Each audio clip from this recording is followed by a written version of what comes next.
Tokyo Xtreme Racer has returned to us, my dearest friends. For the first time in nearly 20 years, we have something new from Genki on the Highway series side of things. Genki was kind enough to give me an early access copy of the game so I could go review it and see what we do and don't like about the new take on the old formula. Since this is sort of an early access review of what we're going to be going over with TXR, I think that it would be better to split the videos into more of a pain points and positives, I guess you could say, about what I like about the game. I feel it's not fair that the full game's not out. There could be more cars, more customization, revisions to certain decisions that they've made. We could go pretty far with this, and so I'm just going to kind of go over their first attempt, I guess you could say, their revival of what we could find going on in Tokyo Xtreme Racer. And really, I just want to knock out the negatives before we get too deep into the positives. There are things that not that I hate, I just don't necessarily like them that much. I still love the game. I'm a huge, long-time TXR fan. I've played almost all the games multiple times over. So, just sit tight with me. This is more of a discussion video than anything. It's not really like a full review. The full review will come when the full game comes out, and when that happens, we can really attack every detail there.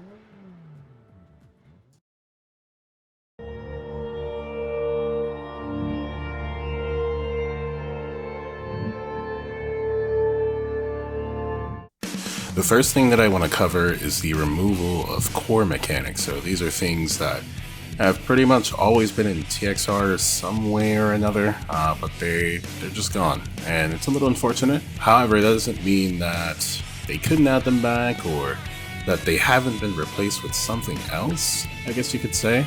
And so let's just address the negatives first, and like I said, once we go into the positives, we'll kind of revisit this topic again.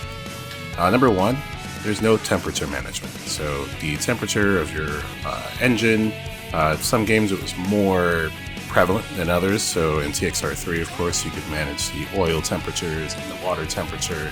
It didn't really matter that they were separated, but it did affect your performance nonetheless. It was also in Tokyo Xtreme Racer 0, and it was also an import tuner challenge. I never played 2 on GP. I'm sure it was there too for all I know. But this is gone. This mechanic is gone. And so you can no longer overheat the car during long stints or any other mechanical exertion of the car. So this is a pretty big one, and we'll come back to it in a second. Aero also doesn't seem to influence as much as it used to before. I'm still pretty confident that it provides downforce to the car, and that's great. But there were more aspects to what the aero parts provided to the car. For example, in TXR, well, this was really in every TXR that I know of. Putting a new hood on your car increased the cooling of your engine greatly. Big upgrade that you kind of wanted to make early because it allowed you to make longer stints into the night. And also the hood was also much lighter than the standard manufacturer hood. And so it was two-pronged. It made your car way lighter compared to any other body panel upgrade. But it also, helped your engine stay cool. None of those things exist anymore. The wait for aero parts doesn't exist. It's not the first time this has happened, but why get rid of it? And then the cooling aspect is gone as a mechanic, so it doesn't matter what a hood does in this mode. So that's a little disappointing as well. And then, of course, this is actually an inclusion. They've added nitrous to this game. Now, nitrous was an import tuner challenge, but in this game, nitrous, it's also here. I would say my bigger issue with nitrous is not the fact that it exists. It would be mechanical. I want there to be a balance of something. I want it to have a reason, not just press it to go faster. That's a big negative to me. Tire management. Tire management does still exist, and they did a pretty good job at making you want to keep your wind bonus going for the night, because once your tires are fried, you used to have to manage that, right? If you want to keep going far, keeping your wind bonus, so that way you can make more credit points than you normally would by just going to the next day or however, you've got to find a way to make it to the next parking area. And so I do like that is still. Another thing that I've noticed that they've added is that drafting is actually now a mechanic in the game compared to previous games. I don't think drafting ever existed in TXR, which is fascinating because it makes a lot of the harder bosses a lot easier. If you can stick to their behind, you'll catch right up to them. that's great, and I hope they continue to build on things like that, things that make you make more decisions during the night, give you an incentive to decide, am I going to go long running for the night? Am I going to race all the traffic cars, which we'll talk about that in a second. What am I going to do tonight? What's my plan for the day? So that's good. When it comes to these mechanics, I wouldn't say there's anything wrong with them being gone. Right? Like I said, there are other things to manage in this game, but I do feel like, why get rid of it? Part of what made TXR so special is the fact that you're juggling a couple of things, right? You're building your car. When you purchase a specific part for your car, you have to have kind of a plan. What do I need today? Well, I just bought my first car and it handles like crap. It's so floaty, garbage. Well, I probably should buy a better suspension. I should probably buy better tires. I want to race longer for the nights. I should probably get a new hood for my car. Not only will it make my handling better because it's lighter, but I also get a cooler engine. Those kind of mechanics, they just don't exist in this version of the game. So it's a little unfortunate. I do hope that they kind of review that. You do have the tire management, but I don't think that's enough, personally. I would like a little bit more.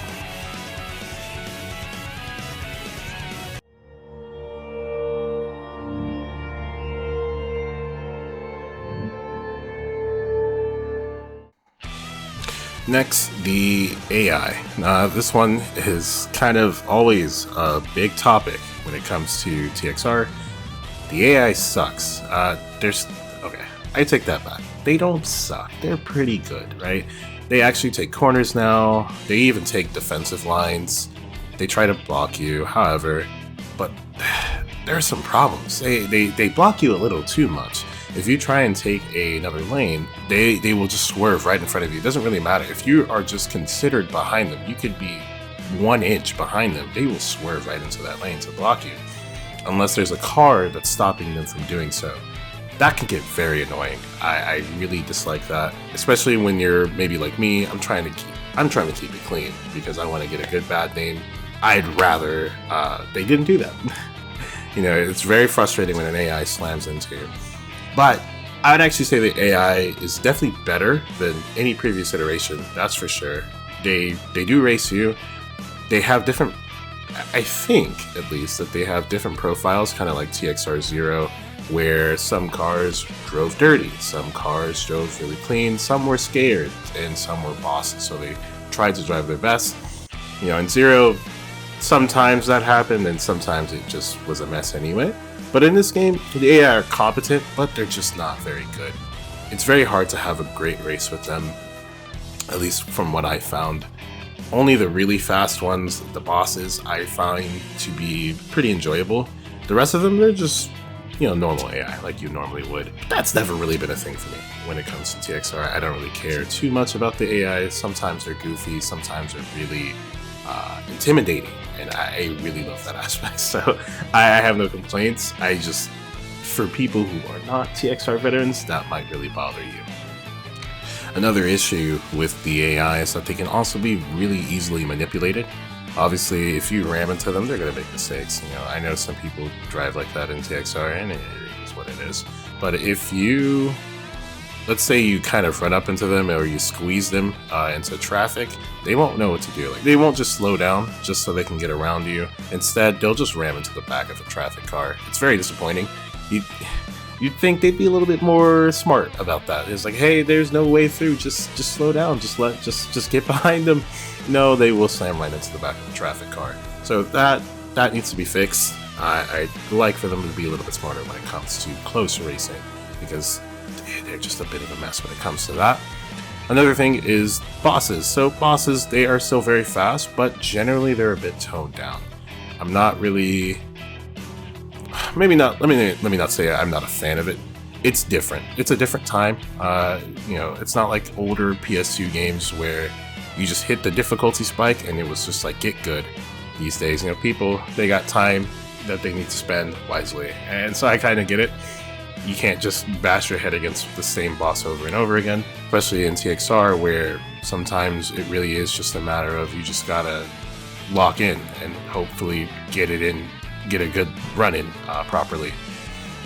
So I kind of understand. There are definitely still bosses that are just ridiculously fast, and I'm sure you guys have seen some videos on YouTube circulating of Highway Gambler.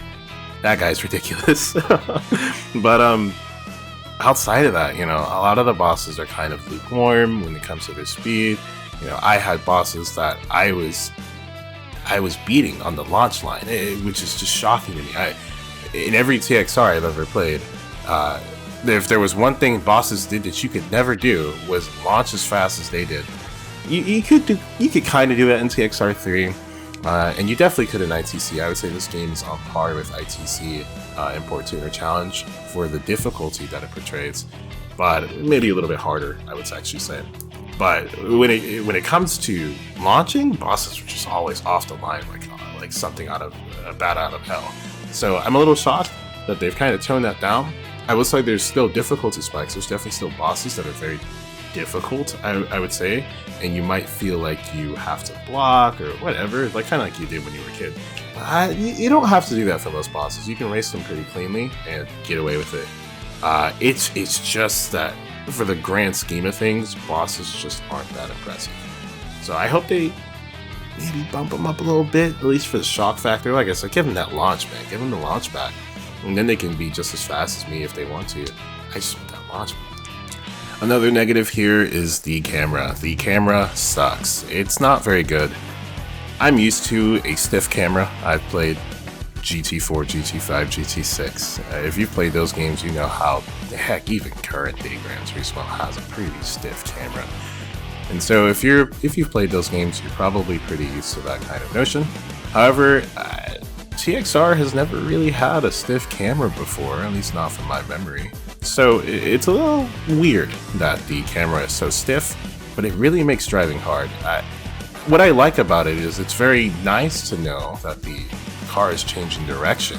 It's not vague. You know exactly where the car is pointing, and that might sound weird to you guys if you're not used to that kind of language, but it just makes you a bit more accurate, but it's a little too stiff, so it actually kind of makes you overcorrect. The steering in this game is very sensitive, so you just kind of got the car jittering all over the place.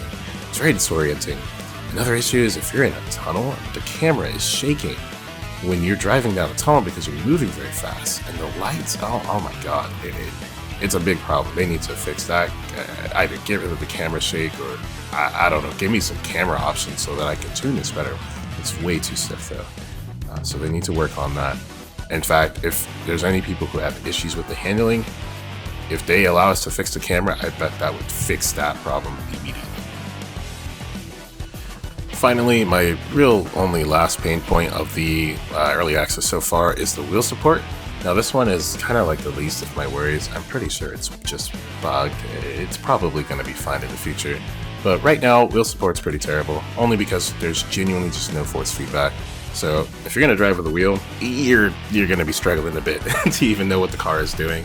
A lot of it's going to be on you to make up for what's not there. There is a force feedback slider, it just doesn't do anything. So I'm not really sure what's going on with there. It just doesn't work at all. There are some settings to make it pretty playable though, you can mess with it, but it's not going to be a great time. It also does work with H pattern shifters, so that's great as well. I don't necessarily have an issue with the H pattern shifter, but there is kind of a bug where if you shift to a different gear too fast or something, I'm not really sure why it happens, but if you do that, you'll just stay stuck in the same gear, or you might stay stuck in neutral. I've lost some races because of it, but hey, maybe I shouldn't have been racing on the wheel anyway, so who cares. But I'm sure they will make that better in early access. It's not a big deal to me.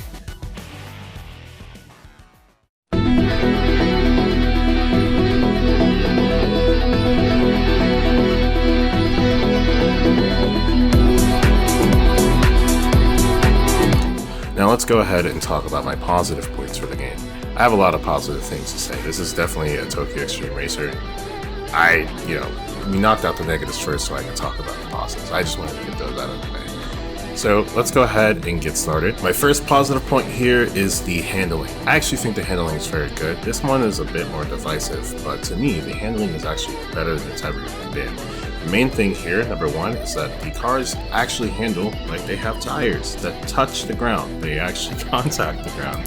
which might sound completely weird to you guys, but if you played previous TXRs, the handling has always been pretty floaty. You can tune the floatiness on a lot of cars to a degree, but it's always there. Even in my last video from 6 years ago, I had a clip of me just completely popping off because, oh my god, it was so floaty. I've done playthroughs. Like, what the fuck? Oh my god, dude. After that, we're a lot better at the game, and so I don't really have that issue anymore, but that's compared to people who aren't familiar with the series. That floatiness is probably a huge issue for you.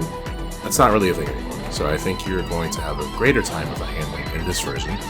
My bigger issue with the handling is that the steering is really sensitive. I kind of mentioned this earlier, so you might want to go into the settings, kind of play around with this, see what you can do. There are parameters for you to kind of fix that, but the sensitivity is still there.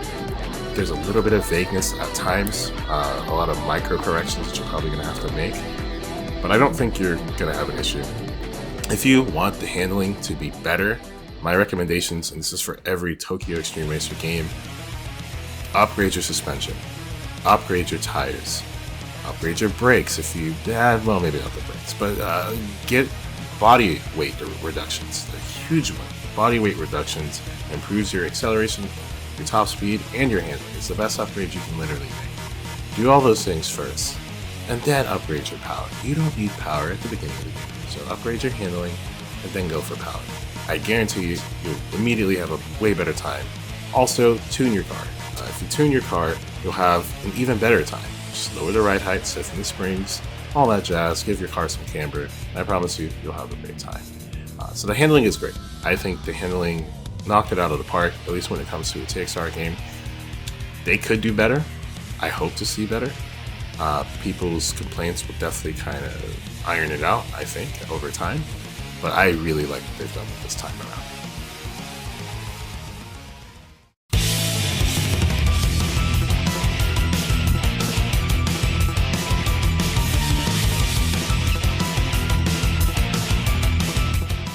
Another thing that they've done excellently is the handling of the rivals. They have tons of aura, just like they did before. Their lore is deeper than ever before when you compare it to previous entries. So you get to talk to them now, especially in parking areas. They talk to you, especially after races, you beat some bosses. They just have dialogue with you. They have cool silhouettes. They're not fully arted, but they don't have to be. I don't really find that to be an issue. When you race them, they still have those cool looking auras like they did from TXR3. I still think that's one of the best additions they've ever made to the game. It's very anime, but I don't care. I love the way that it looks. So that still does exist into the game. The lore, they've added more things. I guess you could even say it's a story. It's not really a story. It's more like a path. You have a rival. And that sounds stupid because I just said the rivals in the game, right? But everyone's a rival, right? But you have an actual rival in the game that everyone's comparing you to that also exists as well. And I think that's an interesting dynamic to add to the game. I don't know what it's going to become. Maybe there are question mark, if you know what I'm talking about. If you know, you know. But so far, I think they've done a lot to gas up the world of TXR. We have a lot more to talk about in this game compared to previous entries. I think the only thing that's ever come close to how deep the rivals are in this game is Tokyo Xtreme Racer Drift 2. Drift 2 is probably the pinnacle of TXR games ever. I don't know how I would compare it to this game because this game is not complete yet, so that wouldn't be fair. But I have a lot of respect for that game. And this game is encroaching on how well done the rivals are. So we'll have to see how that goes. Finding Wanderers is also expertly done in this game. You don't have to pull up a guide to find any of them. All you need to do is just play the game. If you go to parking areas, find more parking areas, and talk to all the people there, eventually they'll tell you things about certain Wanderers with their really specific requirements. You just play the game.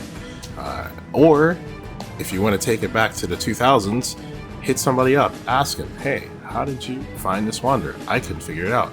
There's a higher chance that someone figured it out because they just happened to get the dialogue option compared to you, and there you go. So huge boost to Rivals. There's not much new, I would say. I would say it's more of an amalgamation of all the TXRs coming together to make the best parts of what the Rivals can do when it comes to who they are and learning more about them.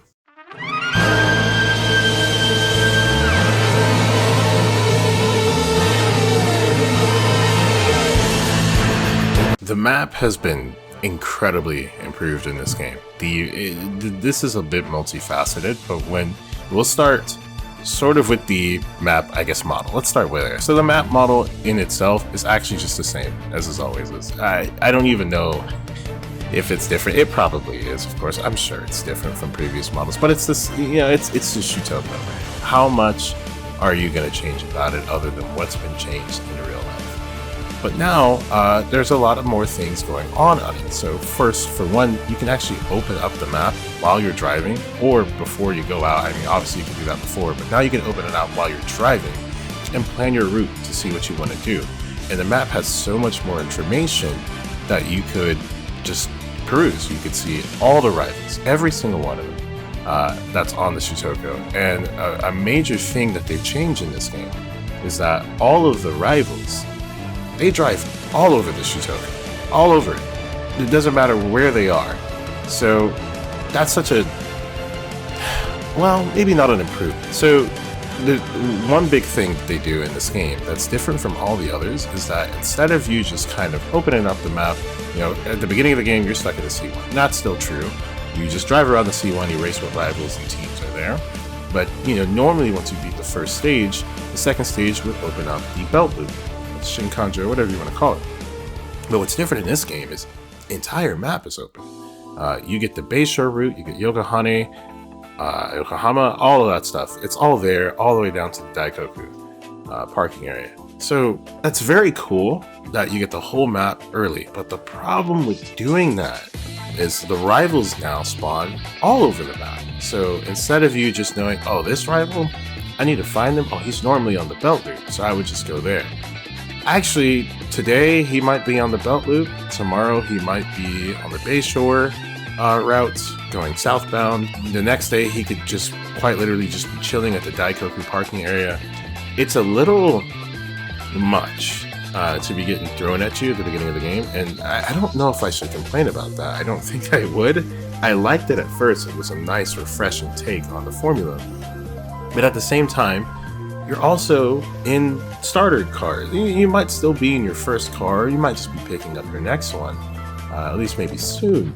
But your cars are slow, man. So because there's no fast travel or anything like that, you're driving down the Bayshore at 130 miles an hour, 120 miles an hour, which in real life is probably exhilarating. But in the game, it's slow, man. It's very slow. Especially once you start whittling down how many rivals you actually need to face, because they're so mixed all over the place. What you end up finding is that you kind of just, if you want to get to the, let's say you start your route, you're planning your route for the first day, or whatever day you're driving, and one rival's on the belt loop, and the next rival you need to beat is in Daikoku parking area. Well, what do? Do you just end the day early after beating the first rival on the belt loop, and then the next day you spawn in Daikoku? It was just like, I don't want to do that. I want to get my win bonus up. I want to get my miles in. So it's like, okay, well, I guess I'll drive from the belt loop all the way to the Daikoku parking area, which takes forever, man. It takes so long in these cars. So it's kind of like a double-edged sword. It's really fun. I'm glad I get to do it. But at the same time, it's like, man, that's a lot of slow driving for me. So I don't know how I would feel about that. But that is there. It's up to you to decide how you feel about that. But yeah, there's no fast travel. You just kind of pick where you spawn and you drive. And I like driving in the game, so I didn't necessarily have a huge issue with it. But you got to do what you got to do. Parking areas are back into the game, and they're a lot more detailed than they've ever been because they do a lot of things. Number one, with parking areas, you obviously get to talk to other rivals. We've already kind of touched on this, and they tell you about wanderers. But you can also race rivals there, just like in Port Tuner Challenge. You can race rivals. Sometimes they do kind of like back-to-back battles, or you race multiple of them at the same time. Other things that you can find at the parking area are things like the legendary mechanic. The legendary mechanic will give your car a power boost for the day, so it's another incentive to stay on the road for a long time and get your money's worth. He's not cheap, right? But it's a huge, significant power boost. You definitely will need these at some times if you can find him, because there are some bosses that will just kind of G-check you at times. I wouldn't say there's not a lot of them, but the ones that do exist, you know they exist, and like, man, you need that power up. So yeah, finding the legendary mechanic is important when you need him. Also at parking areas, I've said this earlier, you could refresh your tires, refresh your nitro. Very important stuff. You need to play around parking areas to have long nights, get a high win bonus, and to keep that loop going. And because of all these, again, newer mechanics, I actually don't really find an issue too much with the temperatures being gone. I just hate that the dynamic is completely gone. I just wish it was still there. I wouldn't mind playing around. I wish it was, still considered. But there's still other things to play for, so it didn't bother me as much. It didn't bother me, and so I'm not gonna, completely damn the game just because it's gone. But I want it back. But the map, it's more live than it's ever been. There's so much going on. You even get objectives now, instead of you just kind of racing every single rival that you see and just hoping something progresses eventually. I mean, you kind of know after you've played the game a bunch of times, but it's nice to kind of guide people. It's like, this is exactly what you need to do to get this boss to spawn, and you need to drive up to that boss and actually challenge him or her, instead of just hoping for the best eventually happens. You can plan yourself better.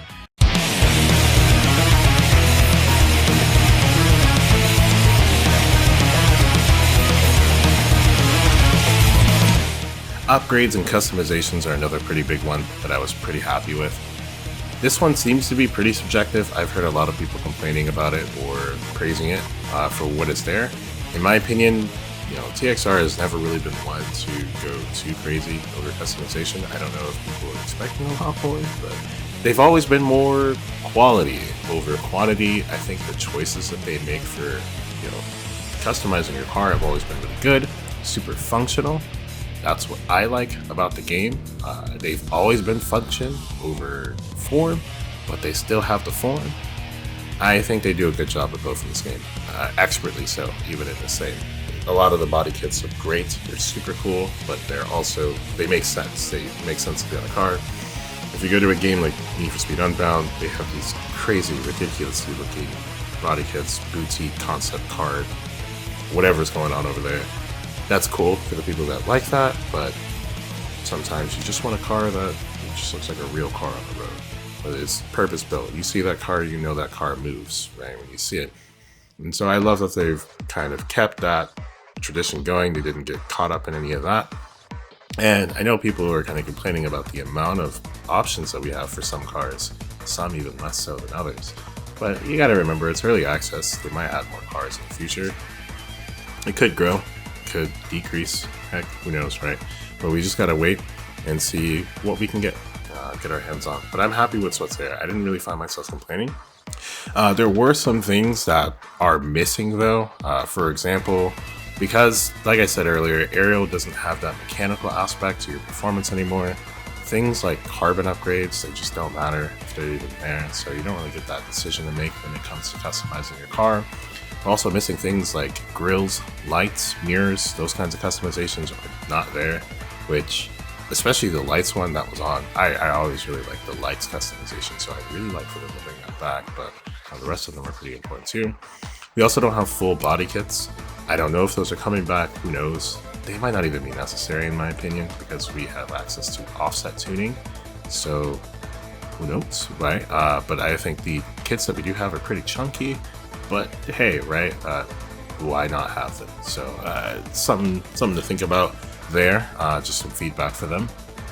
All the other upgrades are pretty standard for a TXR series when it comes to like the performance upgrades. So you got your powered power tuning, you've got your drivetrain, suspension. Can't really ask much for more. There's all the same interactions are there. I guess the only issue is that there's no descriptions for what they do. And so that's always been pretty important, in my opinion, for TXR to actually know what the upgrades are doing. They do kind of tell you some things, especially when it comes to the power upgrades. Like matching the level of the power upgrades is very important. It always has been. So you actually get the most out of your car. But they don't really tell you much. Like, they don't tell you what the limited slip differential does, which if you don't know what that does, I don't blame you. Most people don't know what an LSD even does, but it's very important to the car's handling dynamic. So especially in a game that's an arcade game, so it's not completely like real life, I'd like to know what the game considers a limited slip differential to do compared to what I, as someone who follows cars pretty deeply, knows what it does. So there's that. But the tuning is great. I also love the suspension settings are greatly improved. They're actually very interactive compared to the past. You can see your camber more, your ride height immediately is reflected. You get a huge range in ride height, and you get offset now, which is new, especially in previous games like TXR 0. You didn't have offset tuning, and so you would have like a fat body kit wide on your car, but it wouldn't reposition your wheels, so that always looked really stupid. But now you can actually add offset tuning from the get-go on your first suspension upgrade. There's some order of things that they just did that I don't think makes sense though. So not being able to adjust camber early into the game, I thought was completely stupid. I don't understand why camber would be such a late tuning option for upgrades. It's such an important thing. It's alignment after all. You don't even really need to upgrade your suspension to do that in real life. So a very strange decision on that one. There's just some other things that I didn't really like, but for the most part, it's very cool. I love what they did there. I hope they continue to build on that. Hopefully we get more options in the future, because right now they could just do more. They could do more with it. Again, please bring back aero parts having mechanical, inclusions into the game. Make them matter a lot more than just the visual side of things.